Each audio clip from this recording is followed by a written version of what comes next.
It's been almost 2 years since Australian woman Justine Dumond was shot dead outside her Minneapolis home. This week, the trial for her killer, police officer Mohammed Noor, begins to see whether it was self-defence, as he claims. 10 News First reporter Kimberly Pratt is in the US, where the eyes of a racially divided nation are watching closely. Well, Chris, Mohammed Noor's trial is set to start in 2 days here at Hennepin County Government Centre. But as you can imagine, after nearly 21 months, this case has stirred up a lot of emotions here in Minneapolis. Justine had called police to report a woman being assaulted in the alley behind her house, so it remains a mystery as to why the responding officer shot the first woman he saw. But Noor has pleaded not guilty, intending to argue that he used reasonable force and acted in self-defence in fear of his life. And this is a common defence among American police officers who are accused of these shootings. In fact, in the 12 years between 2005 and 2017, just 35% of the 80 officers who have been arrested and charged with murder or manslaughter have been convicted. And that is a staggering statistic that lingers in the minds of local activists here.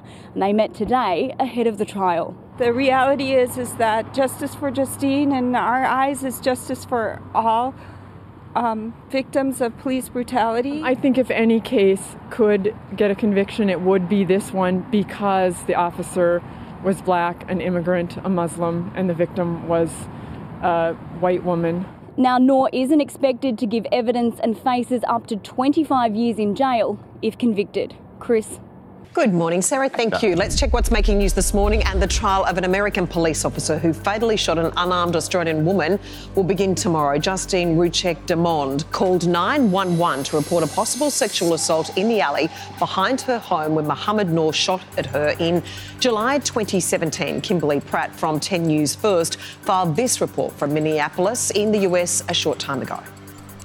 While Mohammed Noor's trial starts tomorrow, the fight for justice for Justine here in this Minneapolis community started a long time ago.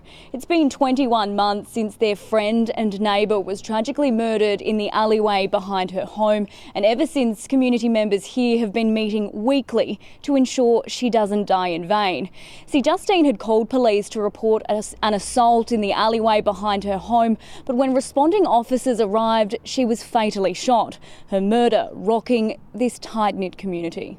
Just heartbreaking. I mean, it's just a deep tragedy to even worry about such a thing. And she's a lovely person. I mean, you know, she'd call everyone love. Justice for Justine is a group of neighbours that came together after Justine's death to work toward comprehensive police reform and educational outreach to make sure events like this never happen again, and when they do, that there's justice for the families involved. Now, Noor was charged with third-degree murder, to which he's pleaded not guilty. He intends to argue tomorrow that he feared for his life and acted in self-defence. Also making news this morning, nearly 2 years after Justine Dumond was shot dead in her pyjamas outside her home in the US, her accused killer, the police officer she'd called for help, will stand trial for murder. Kimberly Pratt from 10 News First is in the US speaking with Justine's friends. Good morning, Kimberly, from here. How are her friends feeling? Very, very difficult days.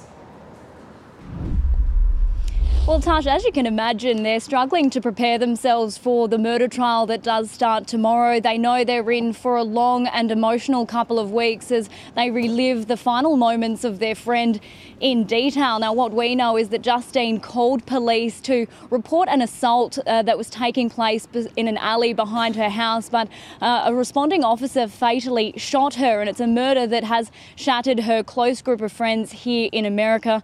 Now, we did just speak to one who said on the day she was killed, she attended a yoga class, the bright light that she was, and she was telling all of her friends about her upcoming wedding in Hawaii and all the things that she planned to do with her husband-to-be. And then 12 hours later, she was killed. Now, they've never understood how this could happen, but they are hoping that answers will come in court tomorrow. Tash. Kimberly, thank you. The killing of Sydney woman Justine Dumond by a Minneapolis policeman is about to play out in a US courtroom where the officer goes on trial tomorrow. Ms Damon's family hopes the case will also shine more light on America's dangerous gun culture and trigger-happy cops. Kimberly Pratt reports from Minneapolis. Ask anyone who knew Justine Ruszczyk-Damon and they'll tell you she was the most beautiful soul. She was a light in the room.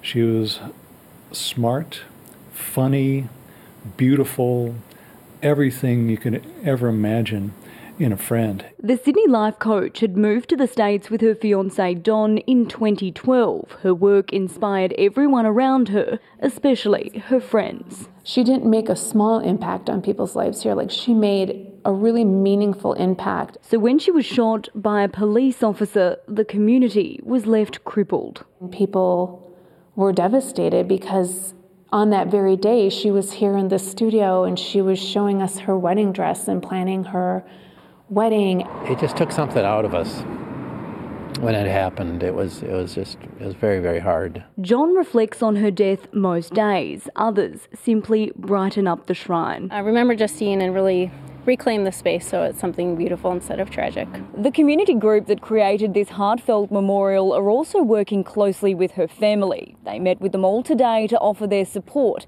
ahead of what's expected to be a long and emotional few weeks, reliving Justine's final moments in detail.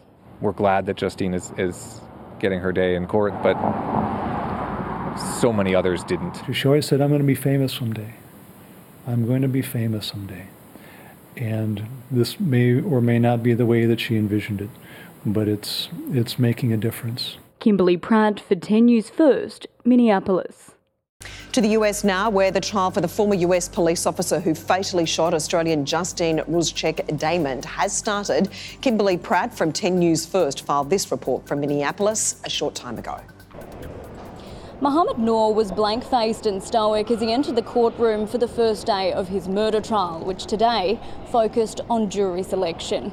The former Minneapolis police officer was introduced to 75 potential jurors who, over coming days, will be reduced to a group of just 12 who'll decide his fate.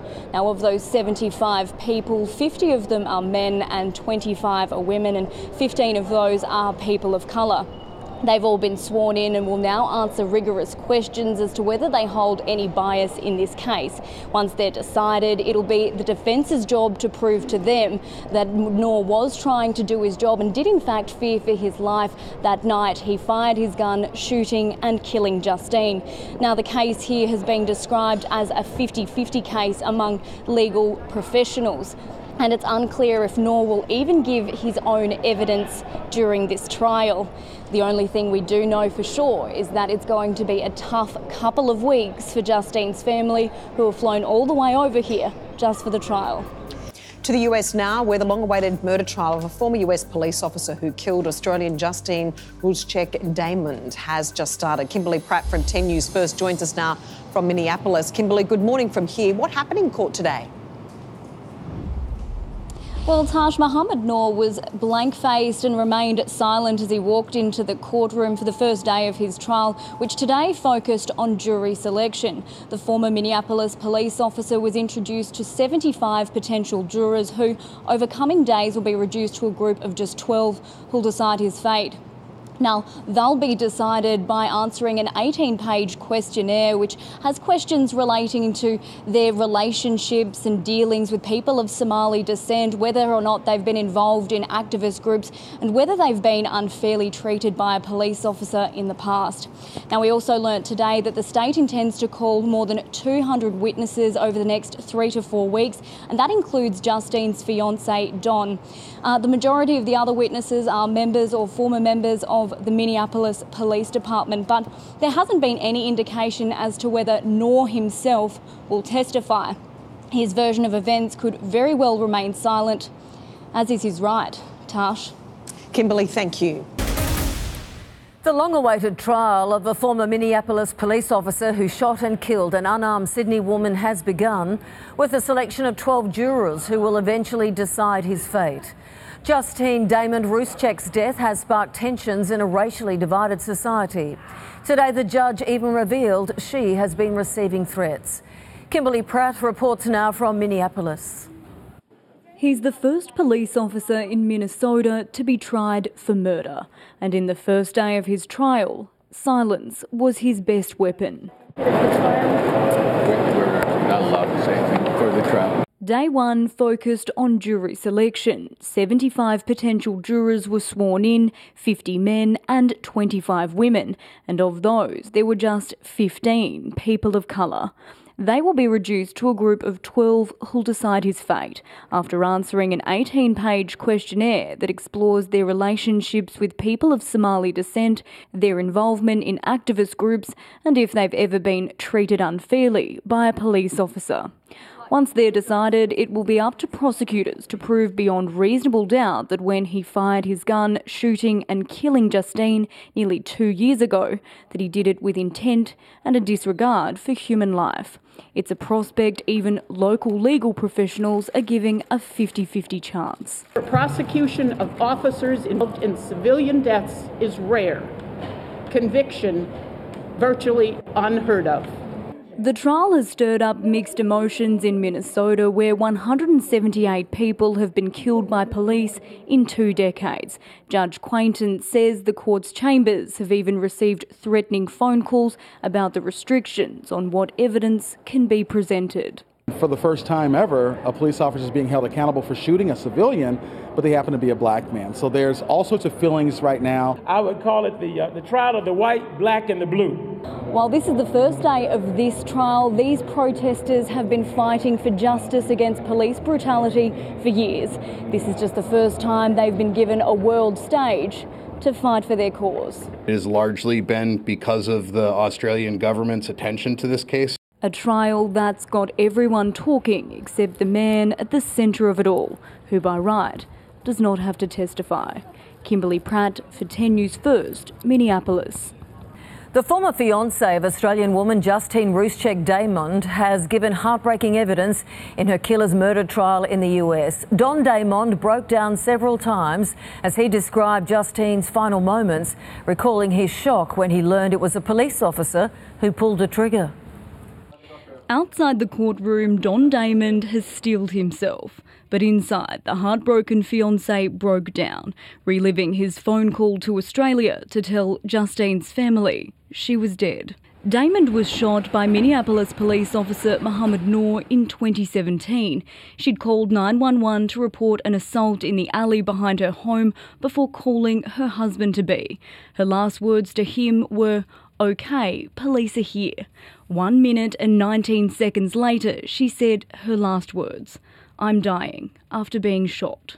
The former policeman is now on trial for murder, with his defence attorney Peter Wald describing that night as a perfect storm with tragic consequences. In a dramatic opening argument, he thumped the desk, startling the jury and mimicking the noise that caused Noor to fear for his life and shoot. It was a classic ambush scenario, he said. But it's that thump prosecutor Patrick Lofton argues was made up. Officer Harity never said anything at the scene about such a noise, only mentioning it days later with investigators, he said of Noor's partner's evidence. He also argued forensic evidence didn't show Miss Damond had touched the squad car. Minnesota law allows police officers to use deadly force to protect themselves. The trial will continue tomorrow with vision of Justine's last breaths captured on police body cameras played to the court. Kimberly Pratt for 10 News First. Welcome back. The partner of accused killer cop Mohammed Noor has taken the stand as the only witness alive, other than the shooter himself, who knows what happened the night Justine Ruszczyk-Damond was shot in Minneapolis. Matthew Harity told the court he feared for his life that night, but he also had a crack at his partner. Officer Matthew Harity was in the driver's seat, fearing for his life with his gun out, the night his partner Mohammed Noor leaned across him, shooting and killing Sydney bride-to-be Justine Ruszczyk-Damond. He's the key witness in this murder trial, with the defendant exercising his right to silence. Harity is the only one alive who knows exactly what happened that night in 2017. He and Noor were responding to a 911 call in South Minneapolis. He said it was vague, but that, for him, every call is considered a threat until it's not anymore. They were in the alley for exactly 1 minute and 56 seconds before the shot was fired. That heard a thump and a murmur, and fearing an ambush, both reached for their guns, but it was Noor who fired. Harity says he hadn't analysed the threat yet. He saw Justine at his window, stunned, saying, "I'm dead, "I'm dying," and he guided her to the ground. "Stay with me, ma'am, stay with me," he said, commencing CPR, but she couldn't be saved. The moments after the shooting were captured on Harity's body camera and were played to the court. Most of Justine's family left the room, but her dad stayed and sobbed as he watched. In questioning, the prosecution asked him, would the use of deadly force at that time be premature? He said, yes, with what I had. The trial is expected to run for 1 more week. Kimberly Pratt for 10 News First. The Minneapolis police officer who shot and killed Australian woman Justine Ruszczyk-Demond says the shooting was a split-second decision to save his partner. But prosecutors have slammed his seemingly heroic account as reckless. When Mohammed Noor shot a blonde-haired female figure through his patrol car window, he says he was saving his partner, Matthew Harity, from an ambush. "I had to make a split-second decision to protect my partner," the former Minneapolis police officer said in his second day on the stand in his own murder trial after killing Sydney bride-to-be Justine Ruszczyk-Demond. But in cross-examination, prosecutors questioned why Justine wasn't given a verbal command like "step back, get down, show your hands" before he fired. "You had absolutely no other choice?" State Attorney Amy Sweezy asked. "No, ma'am," he replied.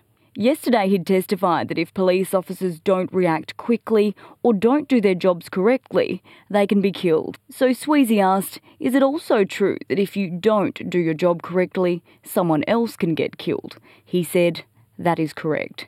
His legal team then countered with a use of force expert who, after demonstrating how the pair would have drawn their weapons, said Officer Noor's use of deadly force was objectively reasonable. In hindsight, we know Miss Ruszczyk wasn't armed, but of course Officer Noor didn't.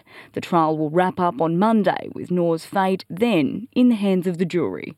Kimberly Pratt for 10 News First. Well, the fate of the former Minneapolis police officer who shot and killed Sydney bride-to-be Justine Ruszczyk-Demond is now in the hands of the jury. Closing arguments were made today, with attorneys on both sides referring to her death as a tragedy. But the defence questions whether it was a crime at all. Kimberly Pratt is in Minneapolis with this report. Mohammed Noor's lawyers say he acted as he was trained, as a reasonable police officer the night he shot and killed Justine Ruszczyk-Demond in 2017. Banging on the desk to start his closing argument, defence attorney Thomas Plunkett attempted to reenact the surprise Noor and his partner Matthew Harity felt right before he fired. They snapped to a high-stress situation. Officer Harity looked stunned and yelled, "Oh Jesus." Noor sees a human figure. He knows whatever made Harity react like that is there, so he pulls out his weapon, reaches across his partner and shoots. He argues Noor intended to stop a perceived threat because it's legal for a police officer to use deadly force to protect the sanctity of life. Are you going now, Mr. Noor? But prosecutor Amy Sweezy described this recount as long on drama, short on facts, arguing Noor made little effort to ascertain the threat, even quoting his partner, the man he was supposedly trying to save. Officer Harity said the use of deadly force was premature. She says he acted with the intent to kill and without regard for human life, asking the 12 jurors to find him guilty of 2 counts of murder and 1 of manslaughter. The case and Noor's fate is now in their hands. After handing the case over to the jury, Judge Catherine Quaintance thanked both the Noor and the Ruszczyk-Demond families for sitting through this entire trial with grace and dignity, including all its complicated circumstances and very horrific evidence. They're now waiting with bated breath for the verdict. Kimberly Pratt for 10 News First, Minneapolis. Let's check this morning's headlines now. And former US police officer Mohammed Noor has been found guilty of third-degree murder and manslaughter over the shooting death of Australian Justine Ruszczyk-Demond. Kimberly Pratt from 10 News First filed this report from the courthouse in Minneapolis a short time ago.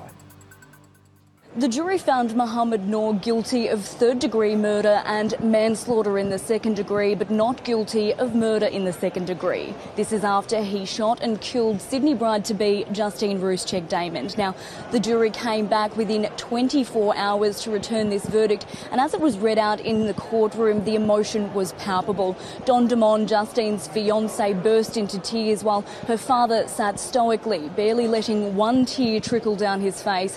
Mohammed Noor's family also sat very silent, his mother with her hands covering her mouth for the entire proceeding. Now, Noor didn't react. He didn't even look back at his family when he was taken into custody. He just walked off with his head down. Now, he is the first police officer to be charged with murder in the state of Minnesota, and now the first to be found guilty. He's facing more than 10 years in prison. When Mohammed Noor shot a blonde-haired female figure through his patrol car window, he says he was saving his partner, Matthew Harity, from an ambush. "I had to make a split-second decision to protect my partner," the former Minneapolis police officer said in his second day on the stand in his own murder trial after killing Sydney bride-to-be Justine Ruszczyk-Damond. But in cross-examination, prosecutors questioned why Justine wasn't given a verbal command like "step back, get down, show your hands" before he fired. "You had absolutely no other choice?" State Attorney Amy Sweezy asked. "No, ma'am," he replied. Yesterday he'd testified that if police officers don't react quickly or don't do their jobs correctly, they can be killed. So Sweezy asked, is it also true that if you don't do your job correctly, someone else can get killed? He said, that is correct. His legal team then countered with a use of force expert who, after demonstrating how the pair would have drawn their weapons, said Officer Noor's use of deadly force was objectively reasonable. In hindsight, we know Miss Ruszczyk wasn't armed, but of course Officer Noor didn't. The trial will wrap up on Monday, with Noor's fate then in the hands of the jury. Kimberly Pratt for 10 News First.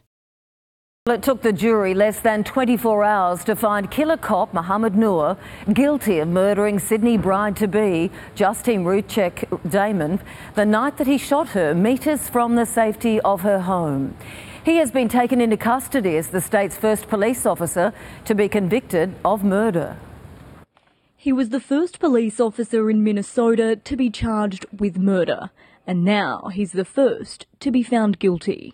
Ironically, the Minneapolis Police Department emblem on the squad door reads, "To protect with courage and to serve with compassion." Where were these values that night? Mohammed Noor murdered Sydney bride-to-be Justine Ruszczyk-Damond in 2017. Justine was killed by a police officer, an agent of the state.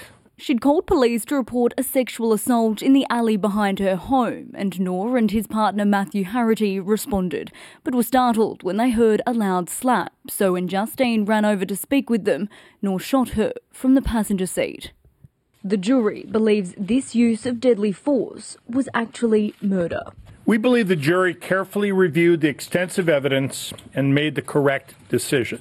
After 3 weeks, 1,000 pieces of evidence and testimony from more than 60 witnesses, the jury found he was guilty of third-degree murder and second-degree manslaughter, but not guilty of second-degree murder, where it had to be proven beyond reasonable doubt that he acted with intent. Justine's fiancé broke down while her father sat stoically, only shedding one tear. Noor's parents were also silent. They looked dejected, but it was their son that was motionless. No reaction at all. He did not look back at his family at all. After hearing the verdict, Noor's lawyers asked that he serve his punishment in the community on his current bond. But Judge Catherine Quainton said, given the seriousness of these crimes and now the conviction, he has to be taken into custody. He's facing more than 10 years in prison, with his sentence to be handed down in June. Some comfort for a family still grieving 21 months after getting the news Justine was dead. In her life, she committed to transform humanity, and her legacy is continuing that work today. Kimberly Pratt was at the Minneapolis court. She joins me now. Kimberly, shootings like this are a major political issue in the United States. Yes, Sandra, they certainly are, and that's why Don Damon, Justine's fiancé, wants her legacy to live on in major police reform. See, in the past 12 years, there's been 12,000 officer-involved shootings, yet only 95 have been prosecuted, and less than half of those were successful. So a rally will be held here in Minneapolis tomorrow, and that'll involve family members of other victims of police-involved shootings, and they'll be out to say that while Justine has justice, they want justice for all. OK, Kimberly, thank you. As killer cop Mohammed Noor sits in prison for shooting dead Justine Damon, his city of Minneapolis has reacted with anger. No one believes he shouldn't be in custody, but many are questioning the justice system, which convicted him for murder after hundreds of other officers were acquitted. It's a city divided, and at the centre of it all, an Australian woman who moved to America for love, but is now part of the city's long-standing pain, with all other victims of police shootings in the state never getting the same justice. The whole damn system is guilty as hell. All the African American people that I've talked to, even though they felt like this was wrong, they just knew that he was going to be convicted. So it's almost like there's no hope. These protesters think Noor was only found guilty because of his race. Officer Noor is just like any other African-American man that's ever had to deal with Hennepin County Court, period. And some say he was only ever charged with murder because of the pressure from the Australian government. We are seeking answers to this. This is a shocking killing.